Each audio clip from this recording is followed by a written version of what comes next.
So I get asked very regularly, particularly by people with chronic ongoing digestive issues, where do I start, right? So people are experiencing chronic, annoying, persistent symptoms like bloating, irregular bowel movements, reflux, all manner of quote-unquote IBS symptoms, or more serious conditions like inflammatory bowel disease, small intestinal bacterial overgrowth.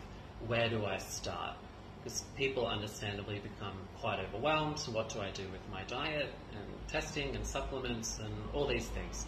So there are many variables and things to consider about where to start, but one of the most important things I would recommend starting with would be to get all of the right blood tests completed. So having thorough blood tests done and having them interpreted through the lens of optimal levels and in the context of your symptoms and your history and all of your results as a whole interpreted together is really insightful and, in my opinion, crucial to direct treatment properly. So all week, every week, I'm analysing my clients' pathology results, and it is always insightful and has helped uncover underlying imbalances that are affecting their gut. There are so many things that blood work can pick up that can be directly affecting your digestive function, and also things that are affecting your nervous system. And we know that anything that is compromising your nervous system is directly going to affect how your digestive system is functioning.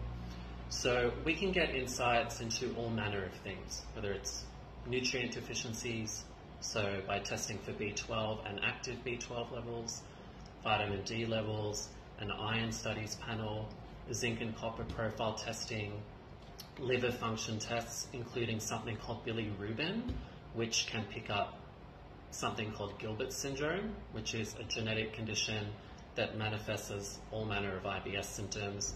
I see this a lot in clinic and it gets missed as doctors aren't really looking for it.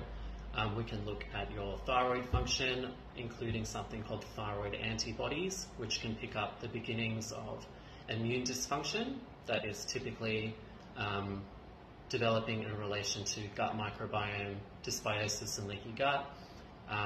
We are looking for markers of insulin sensitivity and blood sugar imbalances and other hormonal imbalances.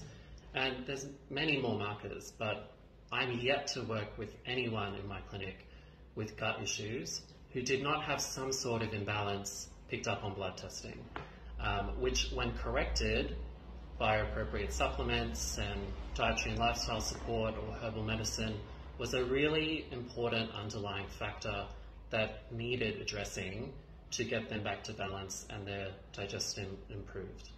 So if you are experiencing ongoing digestive issues and want to get on top of them but are overwhelmed with where to start, my first line of advice would be to ensure you are getting all of the right blood testing done, which will usually require a referral letter of some sort from a practitioner, such as myself, if your doctor is not open to doing a lot of testing, which is unfortunately becoming the norm these days.